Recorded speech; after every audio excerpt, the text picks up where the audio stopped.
Cyclone Chido, Mayotte ravagée, bilan provisoire de 11 morts. Mayotte traverse une crise humanitaire majeure après le passage dévastateur du cyclone Chido, le plus puissant jamais enregistré sur l'archipel. Avec des vents atteignant 226 km/h, le phénomène a causé des destructions massives, laissant des milliers de personnes sans abri et perturbant gravement les infrastructures essentielles. Selon les autorités locales, le bilan provisoire fait état d'au moins 11 morts, bien que ce chiffre puisse augmenter à mesure que les secours atteignent les zones les plus isolées. De nombreux blessés ont également été signalés, et des centaines de familles se retrouvent sans toit après l'effondrement de leurs habitations.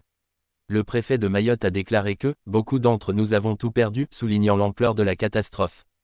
L'accès à l'eau potable, à l'électricité et aux soins médicaux est gravement perturbé, aggravant la situation pour les survivants. Le gouvernement français a déployé 140 militaires et pompiers, ainsi que des équipes spécialisées dans les interventions d'urgence. Un plan de secours d'envergure a été lancé pour fournir des abris temporaires, de la nourriture et des soins médicaux aux sinistrés. Cependant, la réponse d'urgence est compliquée par l'état précaire des infrastructures de l'île.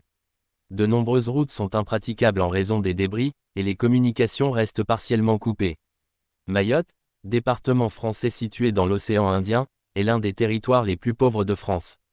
Avant même l'arrivée du cyclone, l'île faisait face à une crise d'eau potable et à des tensions sociales, exacerbées par la pauvreté et la surpopulation. Le passage de Chido a aggravé ces fragilités structurelles, mettant à nu l'urgence d'une aide internationale et d'un soutien prolongé de l'État français. Des campagnes de solidarité ont été lancées à travers la France pour venir en aide aux Mahorais. Les associations humanitaires appellent à des dons en argent, en nourriture et en matériaux de construction pour soutenir la reconstruction. Le président Emmanuel Macron a exprimé sa solidarité avec les habitants de l'archipel et a assuré que l'État apporterait tout le soutien nécessaire. Alors que Mayotte commence à évaluer l'ampleur des dégâts, les défis à venir sont immenses. Entre la reconstruction des habitations, le rétablissement des services essentiels et l'aide aux sinistrés, l'archipel devra surmonter une crise sans précédent.